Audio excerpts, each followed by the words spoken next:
Book Talk, BookTube, everybody. If you like books, this is the place to be, right?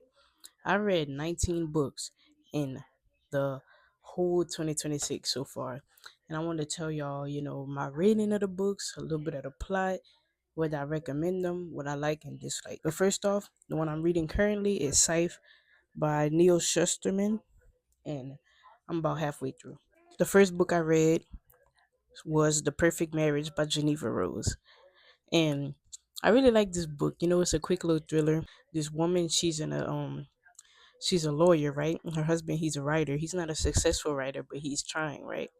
And one day, I guess he feels as if she doesn't have enough time for him and she's just not fulfilling his needs. So he gets a mistress and he gets all caught up. And one day, his mistress is found unalived in his cabin where he left her, but he swears he didn't do it.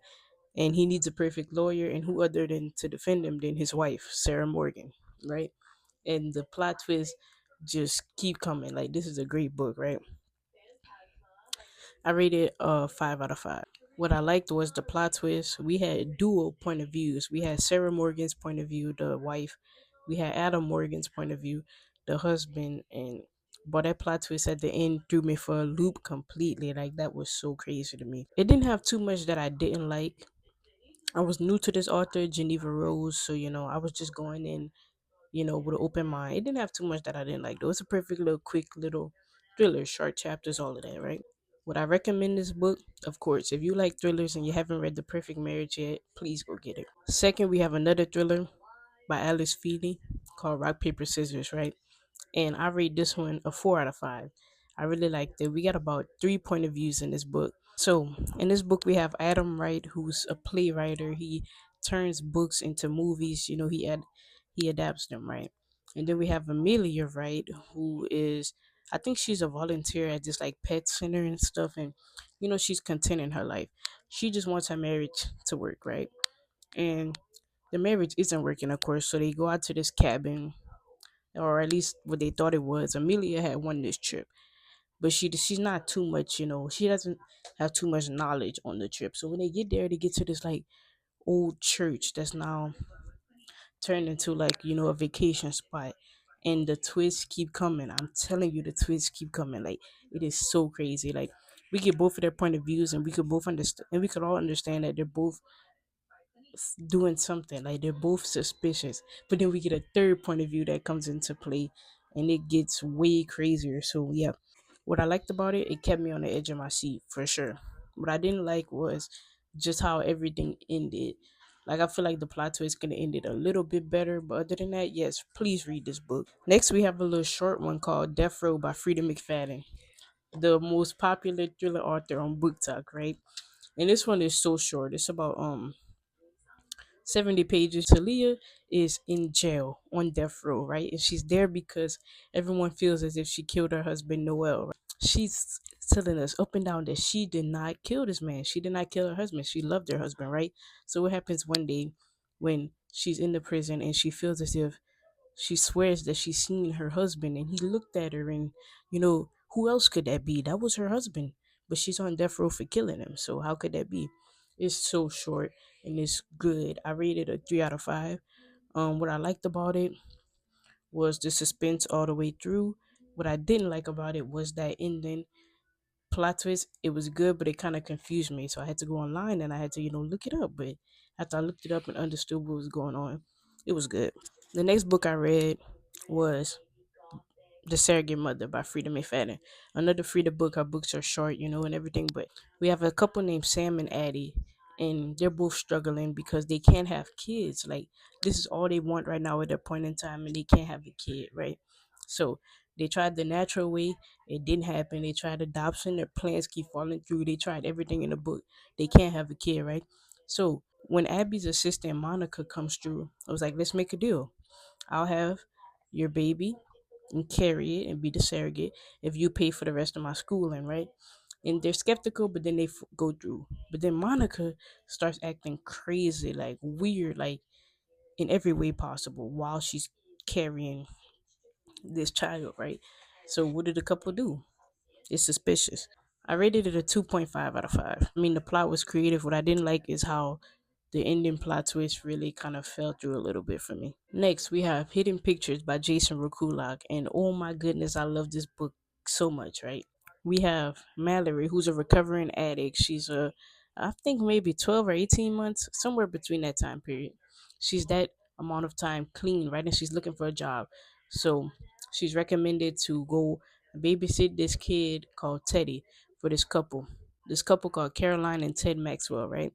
And the kid is so precious and everything. He loves drawing. They just moved into this house, but when Teddy's drawings and the kid is 5. So when Teddy's drawings go from innocent like him and Mallory walking in the park to stuff that's way more sinister and that's way more creepy and stuff that a 5-year-old simply couldn't draw. It gets suspicious and now she has to find out what's going on. And trust me, everybody is hiding something.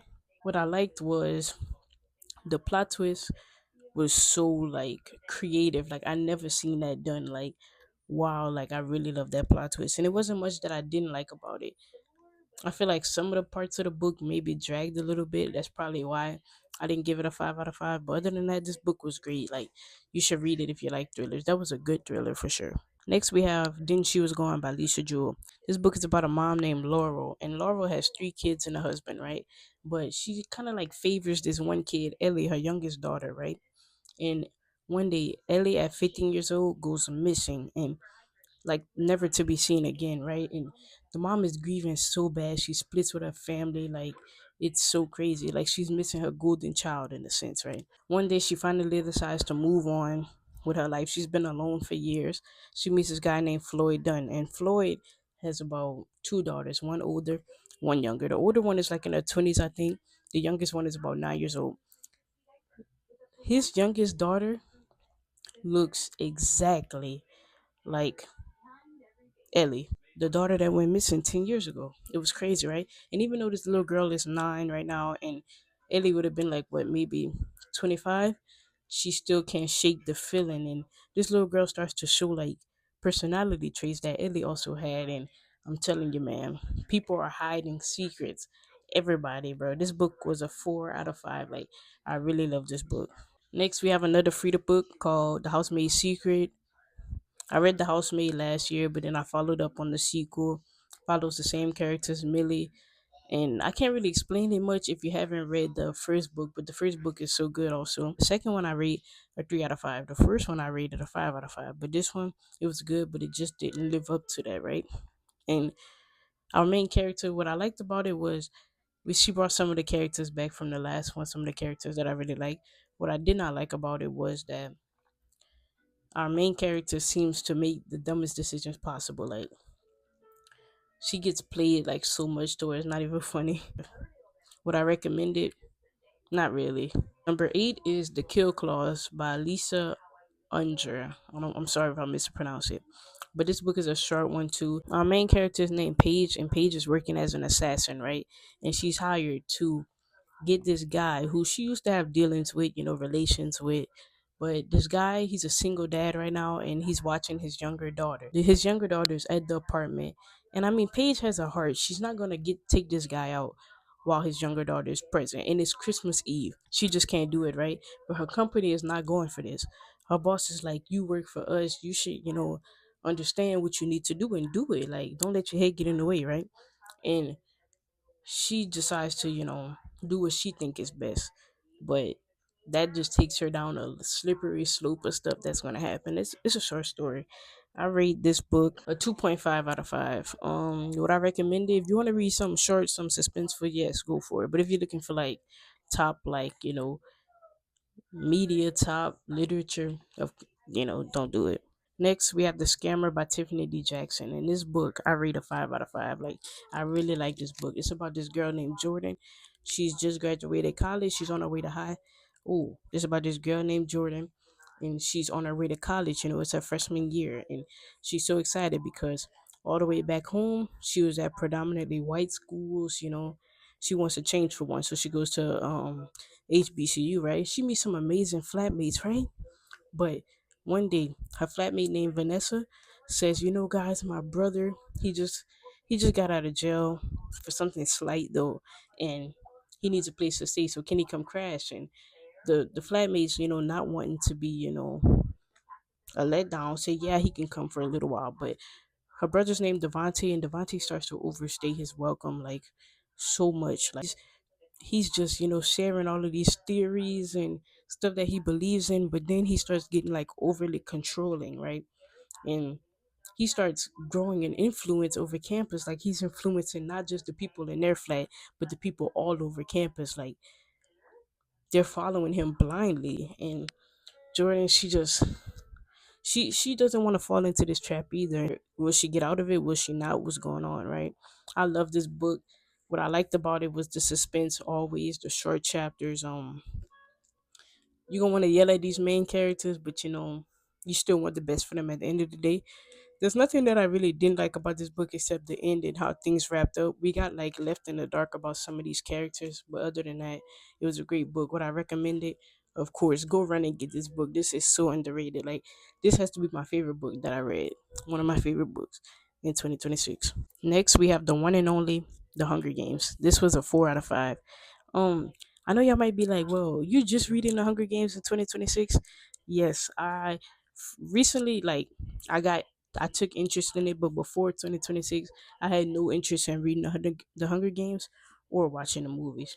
But 2026 just changed something for me. I wanted to get into it, right? And that was a great decision. If you don't know already, this is about Katniss, and Katniss lives in Panem in District 12, right? And she's poor. Like her dad died in a mining incident, so her mother went into this like deep depression, and she has a younger sister named Prim who's like 12 years old, and she needs to become the breadwinner of the family. She's go hunting with her friend Gail to make ends meet, and there's this thing in Panem called the Hunger Games and the Reaping. And the Reaping is where you choose one boy and one girl from each district, ages 12 through 18, to participate in the Hunger Games, which is basically where 24 kids usually fight to the death.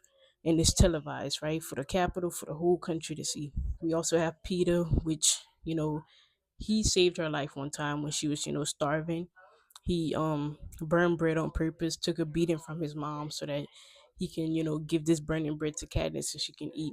And she feels like forever in debt to him and that she just needs to pay him back. But what happens when Katniss, little sister, spoilers, gets picked for the reaping? She volunteers in her place, and Peter also gets picked. So now it's Katniss and Peter going into the Hunger Games together. This book was great. Like just the history of Panem and how corrupt the capital is really really good. 4 out of 5. Next, we have the second book in the Hunger Games series, Catching Fire. This follows, spoiler alert, but Peter and Katniss after they come out of the first games and just what happens then. What I really liked about this book was there was no point in this book where I felt bored or like it was dragging on or anything. Like there was nothing that I disliked about this book. Like this has to be one of my favorite books also of 2026. Would I recommend this book? Yes. 5 out of 5, perfection. Next, we have the third book of the series, Mockingjay. Mockingjay follows, what happens when the districts, everybody just gets fed up with the cruelty of the Capitol, these games, and they revolt, right? We got to take down the Capitol. We got to take down President Snow, right? Get our people back to safety, everything. This is the last book of the original trilogy, Candace and Peter's story. It ends after this book, right? But we still get a little insight after with the prequel books. I read this book a 4 out of 5. I really liked it. This book really showed President Snow's cruelty. Like if you didn't hate him already, you do now. There was nothing I really dislike about this book except like for a few chapters I maybe thought it was dragging. But other than that, this book is great. Next book. Do y'all remember The Perfect Marriage? The first book that I did on this video. This is The Perfect Divorce, the second book in the series. I rate this one a 3 out of 5. Spoiler alert, but this follows Sarah after, things happen to Adam. He's no longer here and she just continues her life with her new husband, Bob Miller. And Bob is hiding some stuff. Sarah is hiding some stuff. So what goes down? Sarah was always on game. Um, what I didn't like, we had so much point of views. Like at some point, we had 4 or 5 point of views. Like I was like, "Whoa, what's going on?" I was kind of confused, but I got it. Other than that, I feel like this book could have stayed non-existent in some way. Like that sounds harsh, but if she ended the books and just with the perfect marriage and didn't make this book, it'll be great. This book was like an okay follow-up, I guess, but to me it wasn't needed. Would I recommend it? Yeah, you can read it. Next, I read The Ballad of Songbirds and Snakes, the fourth book in the Hunger Games series. Now, this takes it back about 64 years before the first book in Hunger Games. This follows President Snow as a little boy, and not a little boy, but a teenage boy, and just how the war affected him, how people around him influenced him to be this, leader that we see when the original books come out. And getting Snow's story really gave us insight about the games and how they came to be, and just how Panem formed. Really, I really love this book. 4 out of 5. Some people say like this is the worst book in the series, or they didn't like this book as much. To each his own, but this book was great. Would I recommend it? Yes. There was nothing I really didn't dislike about this book. We got to see Snow and how he rationalized some of his decisions, which was crazy. So we got to see his mindset and how crazy this man really is in a sense. Would I recommend this? Yes, 1,000 times over. Next book I read was Sunrise on the Reaping, and this one is getting turned into a movie. I'm so excited. I don't want to cry, but think about this is Haymitch's story, and if you didn't know already, Haymitch ends up being a mentor to Katniss and Peter in the original trilogy. But this is when he was a teenager and when he had to participate in the games, and how cruel and messed up everything was, and how we just flipped his life upside down. We saw a little innocent, hopeful Haymitch turn into a drunken guy who drinks to suppress his feelings and the depression, because even though that was so much years ago, the pain doesn't leave. Underrated. I really love Haymitch, and this getting a movie adaptation is so well deserved. Of course all the books did, but and this one looks so good, like on the big screen. I know it will. I can't wait to watch it. This one, 4 out of 5. Only thing I didn't like about this book was that Haymitch kind of explained a lot of things that Katniss already explained to us about the games and the preparation and how they work. But I recommend it, of course. Next book I read was I, Medusa by Ayana Gray, which is a black retelling of the Medusa story from Greek mythology, right? And if you don't know the Medusa story, this is a good place, to start picking it up. I never been into Greek mythology retellings, but I've been into Greek mythology. So I'm like, why not pick it up? I seen it on Book Talk before, so why not, right? And this book was amazing. 5 out of 5 for sure. Like this one really put into perspective everything, and just like the point of view of Medusa, and just how things played out. Like I can't really explain it that well, but this book is great. There was nothing that I disliked about it, and everything I liked about it. Would I recommend this book? Of course, 1,000 times over. Next, we have An Ember in the Ashes by Sabbath Tahir. This one is about there's a group of people named the Scholars, and they were into the books heavy. They liked books. They were smart people, right? Until one day, a group of people called the Marshals or the Marshall Empire came in and just flipped their life upside down. They took some of the scholars for slaves. They gave them like a little small part of the town to live in called the Scholars Quarter, and they just took over these people, right? And one day, the marshals come in, and we have Leia, the main character. They come in with a raid, they take Darren, and now she's just lost. They kill the rest of her family too. So she goes to some, resistance people for help, the rebels, right? And they say, okay, if you go in and invade the Marshall Empire, pretend to be a slave and get us some, insight, we'll help you save your brother from prison, which is definitely where he is, right? So she does this, and then she meets this guy named Elias, who is a soldier there. We see early on that Elias is not he doesn't share the same views and beliefs as his martial people, right? He feels as if what they're doing is wrong, and he wants to, escape, but he just has to find the perfect time. And when he meets Leia, his life gets flipped, her life gets flipped. We just see how it goes from there. Like, it is so good of a book. I rated a 3.75 out of 5. Would I recommend this book?